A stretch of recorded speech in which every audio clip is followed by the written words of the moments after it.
Secundaria tercer grado. Historia. La variedad de las fuentes históricas.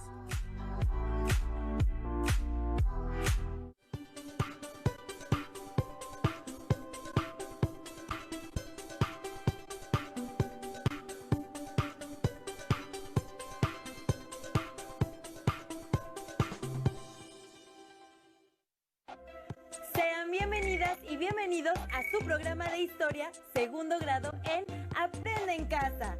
En esta emisión abordaremos distintos aspectos sobre la investigación histórica. Identificaremos cómo se construye la historia, para qué sirve estudiar historia, qué es una fuente histórica, qué tipos de fuentes históricas hay, cómo debemos analizarlas. Les recordamos tener a su lado papel y pluma para hacer sus apuntes. Los invitamos a ver el primer video de 3, donde irán encontrando las respuestas a estas interrogantes.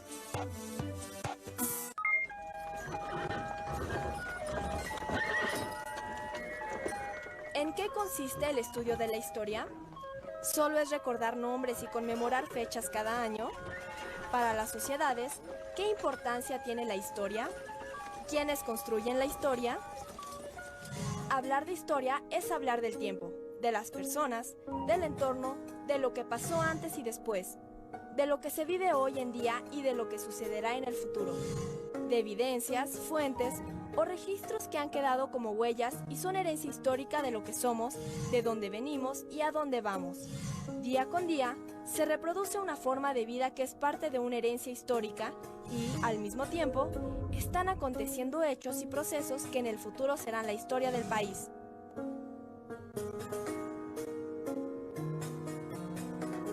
Georges Duby, un historiador francés, decía que no sabemos para qué sirve la historia, como tampoco sabemos para qué sirve el arte. Y sin embargo, no podemos entender la vida sin la historia y sin el arte. La historia es la base de la memoria. La memoria histórica de un pueblo es algo importantísimo. Los individuos como las sociedades necesitamos tener alguna conexión con el pasado. Piensen ustedes, por ejemplo, por qué todas las familias guardan con tanta devoción y cuidado las fotografías de los parientes. Nos hace ser generaciones que no quedan en el Alzheimer cultural, es decir, que son generaciones que quedan desmemoriadas o que quedan acéfalas y que simplemente viven en el presente hedonista, instantáneo, inmediato, que es la gran cultura de la modernidad que hoy día se forma. Es esa idea de saber de dónde venimos, y los historiadores lo que hacemos es justamente encargarnos de ese mismo asunto, pero a nivel de la sociedad en general. La historia siempre es contemporánea, es verdad, es decir, todos los hechos del pasado son vistos por los ojos del presente. Hoy sabemos más que los propios contemporáneos. Podemos acceder a documentación que no podía ser estudiada en su momento. Conocer para decidir. Recuperar memoria histórica pasada para actuar en el presente. Si tú tienes una percepción, digamos, clara de la historia, de que estos problemas se han vivido en otros momentos de diferente manera o incluso de manera comparada, que otros países tuvieron o no, digamos, más o menos este problema, pues ya te ubicas exactamente dónde estás, porque sabes de dónde vienes y sabiendo dónde estás, más o menos sabes a dónde puede ir el país. Si uno no conoce la historia de su país, está uno condenado a repetirla. Decía Edmundo Gorman que la historia se hizo para entender los hechos pasados, no para regañar a los muertos.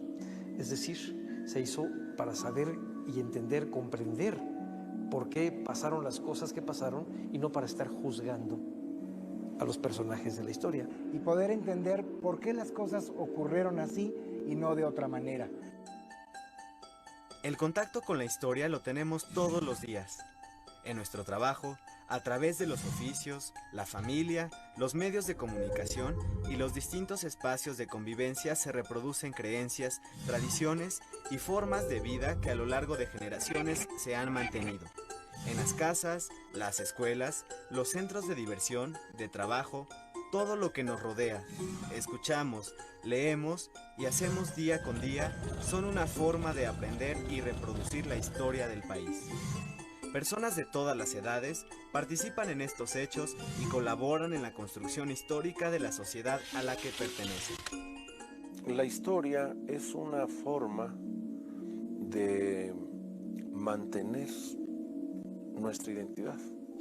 La propia vida cotidiana nos tiene que llevar al sentido del descubrimiento de la historia como una necesidad de saber más de dónde venimos para poder desarrollarnos con mayor potencial en el presente. Incluso cuando sueñan, incluso cuando todos soñamos, nunca olvidamos quiénes somos. Aunque estemos soñando y en condiciones muy raras, siempre sabemos que nosotros somos los que estamos ahí en ese sueño, aunque el sueño sea disparatado. Estudiando lo que hemos sido, es posible saber lo que hoy somos y lo que seremos más adelante. Esa conciencia, esa identidad, es un caminito, es una especie de hilo, de cordel, que nos une con lo que hemos sido antes y lo que somos hoy. Si nosotros conocemos qué fue lo que sucedió, cuáles fueron los acontecimientos y las causas que los provocaron, podremos estar en el presente con mayor conciencia y caminar hacia el futuro con mayor certeza. Los días que pasan no logran que nosotros nos olvidemos de lo que hemos sido, lo que hemos hecho, los errores que hemos cometido o los aciertos que hemos tenido. La historia es el movimiento, es estudiar cómo cambia la sociedad en cada momento. Esto es, a nivel social, a nivel de nuestro organismo social, esto es seguir manteniendo la memoria de quiénes somos. Para eso es la historia, para que nosotros sepamos quiénes somos. Ustedes les toca ahora actuar y tienen que regresar la vista al pasado y saber dónde pisan, recordar errores, recordar aciertos y recuperarlos entonces para poder actuar hoy. Que no sea nada más aprender de memoria la historia por aprenderla, sino reflexionar, incluso criticarla. Yo creo que eso es muy, muy importante, muy sano, pero claro, no perderla de vista, o sea, acercarse e incluso apasionarse por la historia. Acabamos de escuchar la opinión que los historiadores tienen sobre el oficio de historiador. Expusieron la importancia de las fuentes históricas y los usos sociales del conocimiento histórico. Existen distintos tipos de fuentes históricas, pero ¿cuáles son? ¿Cuál es su importancia para la investigación histórica? ¿Dónde podemos localizarlas? Acompáñenos a ver el segundo video, donde hallaremos las respuestas a dichas interrogantes. No sería posible conocer nuestro pasado sin la información que nos proporcionan las ruinas, escritos, vasijas, pinturas, esculturas y demás restos que dejaron nuestros antepasados. En el caso de la historia, la información que usamos para conocer el pasado se clasifica en fuentes primarias y secundarias. Te invito a que juntos aprendamos a reconstruir la historia. Fuentes primarias. Las fuentes primarias son aquellas que proveen un testimonio directo sobre el pasado. En otras palabras, son vestigios del hecho o proceso histórico que se estudia. Las fuentes primarias pueden ser textos escritos en el periodo, como cartas, memorias, crónicas, novelas y periódicos.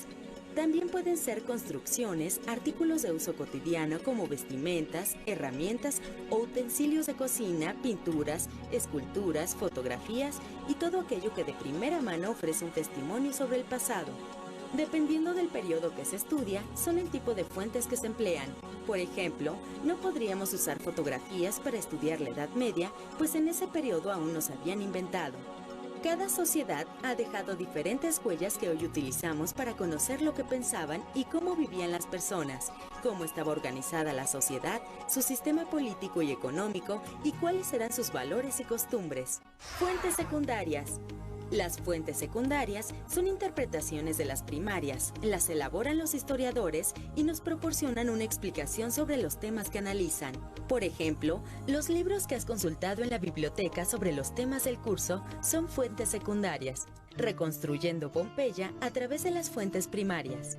Las ruinas de la ciudad de Pompeya son uno de los mayores vestigios que existen sobre la cultura de la antigua Roma.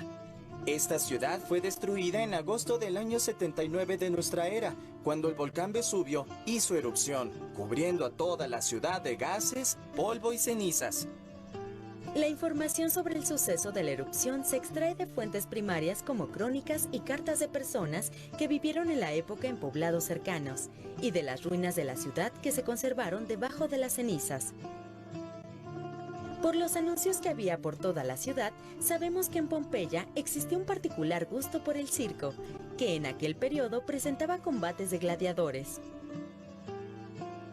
En las ruinas de la ciudad se conservan zapaterías, tabernas, lavanderías, baños y panaderías. Todas ellas nos permiten conocer cómo era la vida cotidiana de los pompeyanos. Reconstruir la historia nos permite descubrir cómo vivieron hombres y mujeres de otros periodos y comprender que son un antecedente de cómo vivimos hoy. Te invito a descubrir cómo vivían tus antepasados acercándote a las fuentes de información. Como vimos, todos los vestigios del pasado pueden ser una fuente histórica, porque nos aportan información de la sociedad que los creó. Para que esto suceda, los historiadores deben interrogar a dichos vestigios con la finalidad de hacerlos hablar. ¿Cómo? Analizándolos. En el siguiente video encontrarán un ejemplo de cómo analizar una fuente histórica, en este caso una caricatura de sátira política. ¡Corre video! ¿Qué es la caricatura? ¿Cómo analizar las caricaturas de política crítica? Sobre estos temas hablaremos en este video. Para el caricaturista e ilustrador inglés Ronald Searle, la historia de las caricaturas es la historia de la conciencia de la sociedad. ¿Qué es la iconografía? Según el Diccionario de la Lengua Española, la iconografía es la representación o imagen de un personaje o una realidad determinadas.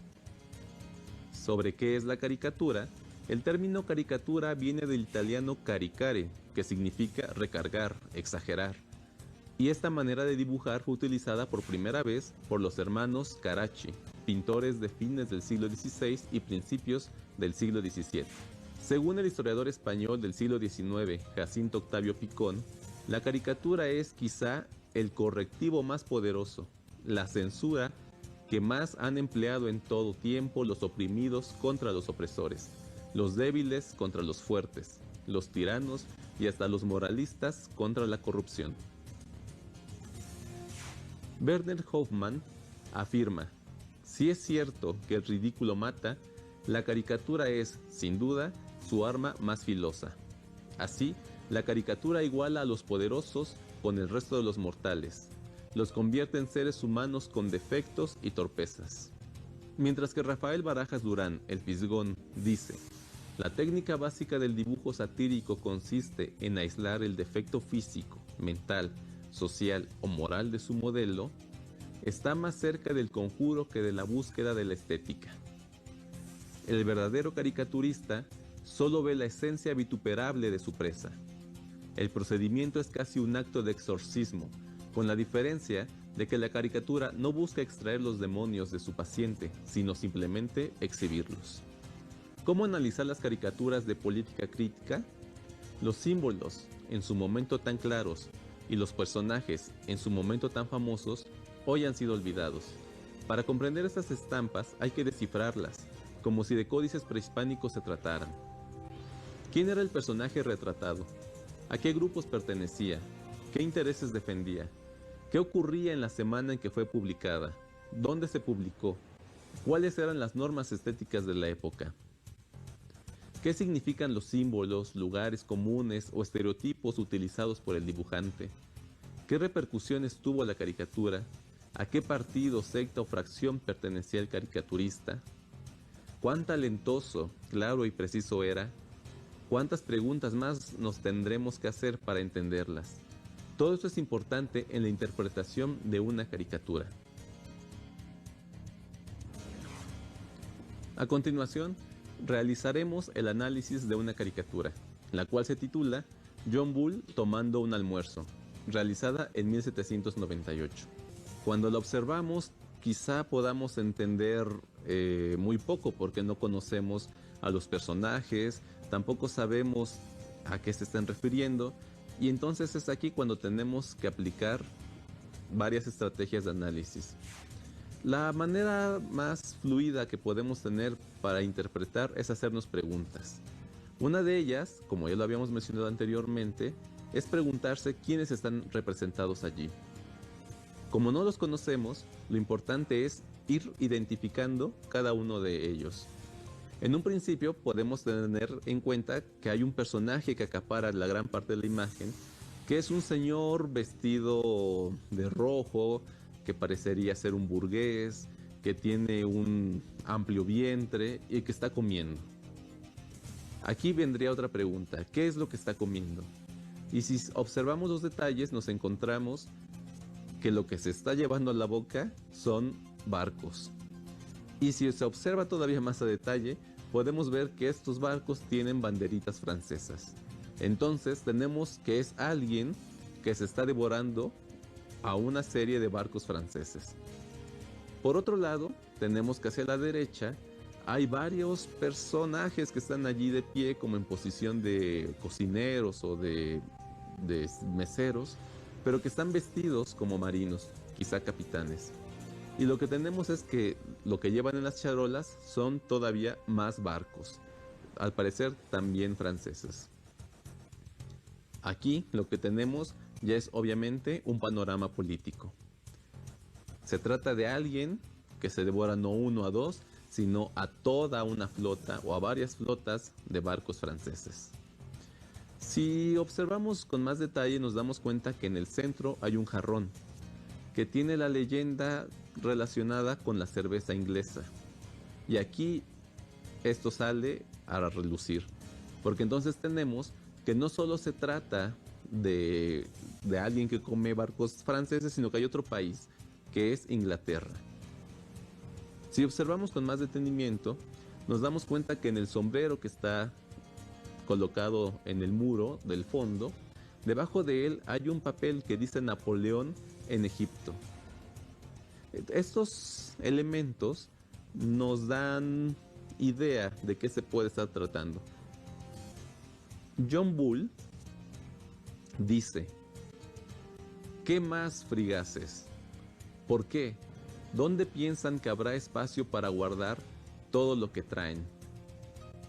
Y obviamente allí, ¿cuál sería la respuesta que pudiéramos dar? ¿Dónde va a caber todos esos barcos? Pues obviamente en su amplio vientre. Por otro lado, uno de los capitanes que están allí tiene un letrero con la leyenda que dice: ascensor de naves francesas, tomadas, quemadas y destruidas. Aquí ya es claro el mensaje. Esta caricatura fue realizada por James Gillray, quien se considera que por los excesos de la Revolución Francesa tomó una postura conservadora y publicó diversas caricaturas donde ridiculizó a los franceses y a Napoleón, por lo general a través del personaje de John Bull. Se considera que Gillray fue un espíritu libre, por lo cual no podemos creer que sencillamente intentó estar a favor de la corona inglesa, sino que simplemente cuando Gillray se dio cuenta de que la Revolución Francesa estaba tomando caminos que no le parecían correctos, tomó una postura crítica y la difundió a través de estas caricaturas, en las que, como ya hemos visto, se trata del gran poderío inglés atacando a los franceses para frenar su expansión por Europa. Sin duda, analizar una fuente histórica requiere formular las preguntas que sean necesarias para poder obtener información de ella. Así es. También pudimos conocer que existe una amplia variedad de fuentes históricas. ¿Recuerdan algunas? Sí, objetos de cocina, edificios, escritos, caricaturas, obras de arte, periódicos, libros, muebles, monedas, fotografías, arquitectura doméstica, entre muchas más. En pocas palabras, Recuerden que todo lo hecho por la humanidad puede ser una fuente histórica, porque nos aporta información sobre las formas de vida y de pensar de una sociedad. A través de las fuentes históricas es como podemos conocer sus hábitos, creencias o problemas. Y si tienen oportunidad, les recomendamos leer Los 4 Sherlocks, un atraco muy deportivo, escrito por Jesús Cortés, un libro que no se pueden perder si quieren poner a prueba su capacidad de deducción en una investigación para resolver casos propios de un detective, muy similar al trabajo de un historiador. Hemos llegado al final de esta emisión. Continúen viendo la programación de Aprende en Casa. No olviden mantener la sana distancia. ¡Hasta luego!